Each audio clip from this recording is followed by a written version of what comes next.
Assetto Corsa EVO have got it wrong. Not my words, but their words. They've come out and said, we got this wrong. And I think it's incredible. I think it's amazing. Not that they've got things wrong with Assetto Corsa EVO, but the fact they're coming out and saying that very transparently, very openly, very humbly, I think. You know, it takes a lot of humble pie to say that. I think it's great news for the community, for me, you, Assetto Corsa EVO, and for Kunos as well, because they have made mistakes with Assetto Corsa EVO, and we don't hear other sim racing games come out and say we've got it wrong. They tend to put their head in the sand. So since day one, I've been completely honest with you about Assetto Corsa EVO. I haven't ridden some kind of hype train to try and sell you stuff. I've just said, look, this is what I think about Assetto Corsa EVO. For example, you know, there's going to be no modding at launch. It's going to be very different to what's made Assetto Corsa successful. I don't think they're going to be able to do the free roam really well from day one, because you need big development teams to do free roam, make the world feel alive. I don't think it's going to be fantastic in VR or triples. I don't think they have the team for that.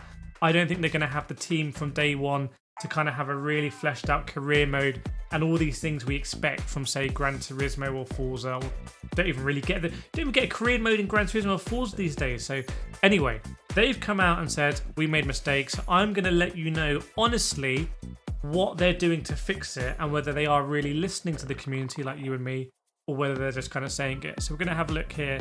This is their announcement video on it, and I'm going to pause and show you some interesting stuff. For example, I'll show you right here, they have a Thrustmaster T598 on this base. That's super interesting. They're using the Thrustmaster T598.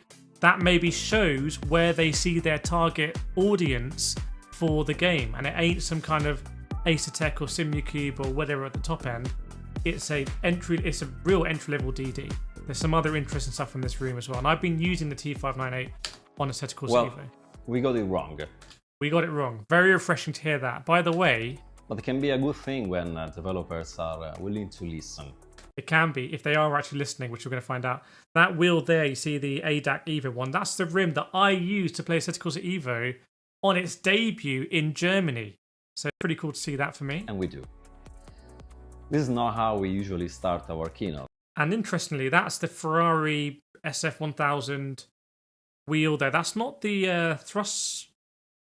Ooh, it doesn't look like. Actually, that is a Thrustmaster SF1000 add-on. Ferrari branded. That's going to come up later. But it is what it is. So I'm not sure I agree with what it is. I think there was a big hype train for Assetto Corsa EVO, and I still feel like if the game was marketed kind of correctly, and I don't blame Assetto Corsa EVO for this. This was kind of, you know, the big sim racing press outlets and whatnot just hyping this thing up irresponsibly. I think it created a big expectation gap between what Assetto Corsa EVO was going to be coming into early access and what it was. Let me provide you with some clarification about some questions that the launch of EVO has generated. By the way, he's referring to the questions you've been putting in my video, so it's pretty awesome if you're a member of the community seeing this. Because I have some good news for you. In terms of numbers, the launch of Assetto Corsa EVO is so far the most successful in the story of the franchise. So they're confirming there that it's more successful than AC or ACC at this stage, which is to be expected. This means a lot to us, and we are so grateful to all of you for the great support you are giving to our team. This is a Lamborghini that came in the latest update. I've been in this Lamborghini on track. It's absolutely incredible. Especially in these challenging times for the video gaming industry. Due to the ambitions we have with Assetto Corsa EVO, one of the main targets of the Early Access program is to balance the gameplay experience. So here we are at Suzuka. You can see the same drivers on the left that you'll be used to. And tweak the new features and game modes introduced for...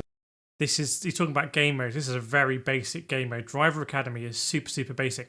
What you see here, the guys standing on the right, the lights, the kind of thing, and the orange barriers, that's basically it. That's all they've added to it, and then a start and an end point. Haven't added anything else. For the first time in the third chapter of Assetto Corsa. One of these... For example, that's a very basic end of the... I want that amount of money in my wallet though. is the online ecosystem we are building around EVO. And here we go, another glance at the free roam, which is going to be super excited, but I don't think it's going to feel that populated. I hope it's going to feel better than just driving on Google Maps, to put it very bluntly. Like, I hope it's going to feel more alive. I've driven around the Nordschleife area. I've driven on the Nordschleife, so I will know kind of how it feels, but I don't have massively high hopes for it at the beginning. This is somewhere where I would expect the modding to come in, and the modding going to add traffic cars and everything. So look at BeamMG, look at Original AC. Some people have assumed that Assetto Corsa EVO has been assembled as an online-only product. Have you assumed? Well, hang on. It did seem like an online-only product because it didn't really work at launch when the servers went down. So, you know. Let me tell you this straight. It's not like that. Anyway, we recognize that a lack of information, a not ideal placement of some user interface functionalities, and the backend issues at launch in January prevented you from enjoying some single-player modes. Here we go, career and open mode. And led our community that is the standard. When you create a website, and I have many websites, simracingdiscounts.com, getfasteronline.com. When you create a website, that's the standard text. That you can't play EVO offline, or in a very limited way, or that if one day we shut down the servers, you will not be able to play it at all. As I said before, it's not like that. Anyway, in the last weeks we made a deep review of the situation. What setup has he got here? Sparko chair. Is that the Logitech G29 on his desk? I think that's a G29 on his desk, if I'm seeing correctly. So again, it shows you very interestingly where they see their target audience. Evaluating also your Bro's just on Discord. Comments and feedback. And Bro is actually on Discord. Instead of rushing behind a quick and oh no, he's been looking at our comments. Are we in the server list? Yeah, we're there. That's the K. That's our server there. dirty solution, we decided to apply changes to workflow and software architecture, taking a step back to better meet the requests from the community. Ooh, okay. Okay, this is a bit better, but it's still basic. I just don't think they have a big UI team. You know, okay, but cool. You don't expect the best menu system for Assetto Corsa EVO. That much is clear. Certainly wasn't like that in AC, but you can see here the kind of categories, their skill. I mean, if you set up these races in iRacing, it's a very, very, very detailed process, arguably too detailed. So this is a bit nicer. The first result is that we are working practice, qualifying, warm-up, race. See, we don't have any of this right now. Like, to launch the game without this is like proper basic. There we go. To make the single-player modes totally independent from the presence of an online connection, with a goal to provide EVO with a... So here we got Circuit of the Americas, Donington, Red Bull Ring, and I think that's Suzuka. Fully well-known Assetto The Circuit of the Americas is coming. Corsa Classic experience. This means that... got it all in Italian, very nice. See how they're right there. Any coders in the chat? Game, you can choose if you want to play Assetto Corsa as you did with the previous chapters in the open mode, while other features related... So basically, I think they're going to say all the monetize. That's the wrong word. All the in-game economy, career, and if you just want to drive cars open. I actually proposed that in one of my, I think, 10 things I think Assetto Corsa EVO should do before launch. Just have a mode where you can drive everything. There's enough people that want that. To the game economy, the driving academy, and progressive unlocks will live inside the career mode. To apply these changes, we'll need a bit more time than expected before to release the early access version 2. So early access version 2 is being delayed. But we are also making some modification to the current roadmap. So the next release will include more content than planned. So it looks like Circuit America is coming next. The engine team is taking advantage of this delay to bring That's that Porsche. performance optimizations in graphics Lotus. performance, triple screen, and that is the... Ooh, which wheelbase is that? I thought it was a T818 at first. VR support.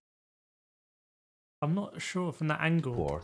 AI behavior and performances. The result of these optimizations are quite... AI completely, like, it's not good enough. AI is pants in the Assetto Corsa EVO, so they need to improve that. And I'm not sure it's a quick fix. Quite encouraging. We are fixing some relevant issues, and this will result in an even better driving experience. So, talking about the roadmap, we'll make Donington? some changes in order to provide you with a familiar Assetto Corsa experience while we continue to work on the career mode and progression. So, after release 2, we'll fully focus on netcode functionalities. With multiplayer coming after release 2. This is hoping to Americas. deliver multiplayer mode in the early summer. Multiplayer coming in early summer. Okay, so remember Free Roam was meant to come in summer, version 1.0 in fall. I never, people used to, I would say in my videos months ago, I don't think that's going to happen. And people would say, no, it's going to happen. I said, all right, bet me then. Bet me if you think it's going to be 1.0 in full. So let's see. There is another change in the roadmap that will make you happy.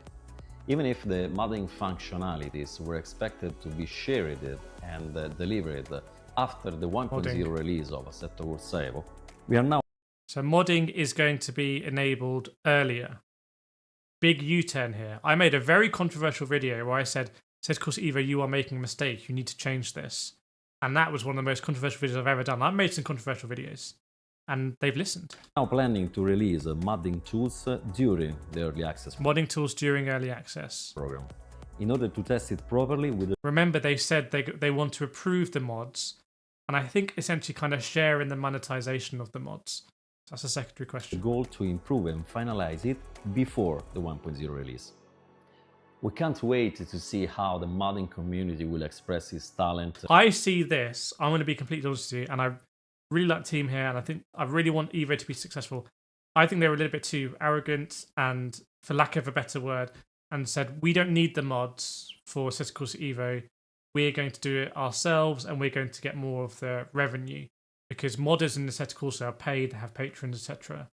And I think if you look at the figures for how many people are playing Assetto Corsa EVO, it's really flatlined. Like, I'm not joking, it's really gone down. So now they're kind of, I think, they don't have that luxury of, you know, excluding the modding community. I think they recognize they need the modding community. Hopefully it's not too late. Using the huge potential of Assetto Corsa EVO and pushing it to the edge. On our end, we decided to make some changes also in the car release schedule. Ooh, delivering in advance some models that were expected to be released later this year or in the 1.0 version. It's the McMurty, isn't it? That'd be exciting. After all, we haven't released it. And this is a Formula 1 car, and I think it could be a Ferrari Formula 1 car. That's what I think. You'll know by the paint, because Ferraris will have very specific paint colours. Any open wheelers since 2017. It's got Bridgestone tyres on it. That's quite a long time, isn't it? This refactoring. That's going to be exciting. Formula cars in EVO. Is just the first result of some changes we are applying to our organizational chart in order to deliver the best possible Assetto Corsa experience ever. So I'm so glad and proud to welcome back my older brother Stefano Casillo. So Stefano's back, co-founder of Kunos. The timing is really interesting to come back a couple of months after early access launch. Like, this is all a really nice video, and again, you know, maybe I'm being too brutally honest here, but maybe they desperately needed him back, or they've paid lots of money or something, I don't know. But it's like that they're bringing them, you know, these are changes they're making, recognizing that maybe the original course wasn't going to deliver what they believe Assetto Corsa EVO can do. So they're making some changes. We're going to embrace modding. We're going to bring back the co-founder. It's these kind of changes. It does remind me of Fanatec. And when I flew over to Fanatec, interviewed the CEO, you know, he said he was going to make a lot of changes. Here, they actually seem to be making those changes by bringing other people in. It's quite interesting. Founder of Kuno Simulazioni and father of Assetto Corsa, in the role of Chief Technical Officer of Assetto Corsa EVO. The Kunos team is working at his own best, doing any possible effort to make you happy and satisfied. So, on behalf of Kuno Simulazioni and 505 Games, thank you so much for your understanding and patience. The scope of this early access program is not just delivering content, but putting things right when there is room for improvement. And this is what we are doing so hard. So, grazie. Now, I didn't get quite this from, say, Le Mans Ultimate. We will see, I think, Project Sim Racing. You're going to be exposed to a whole load of hype and paid marketing about Project Sim Racing. That is just, a lot of it's going to be bluster. That's coming. Is their management going to do stuff like this? I don't think so. So this is really refreshing to hear this from Kunos.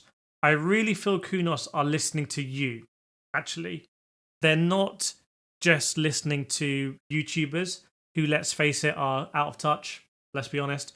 they're not just listening to the big marketing PR companies. I feel like Kunos are really listening to you. So your comments on the videos, what you're watching, what you're enjoying, what you're saying, I think they're really listening to, which is great. I don't think we can ask for much more than that. So this is a promising step for me. Not for me, but like I view this as a promising step, and I'm really excited to do more Evo, especially with some of my new hardware like the Pimax Crystal Super VR headset, some of these amazing wheels here, and on different hardware as well, different graphics cards. So please do subscribe if you've appreciated my honesty and my kind of like cutting through here to, I think, what really matters and what we should be talking about. And if you enjoyed this video, I will see you in the next one. I'll see you there.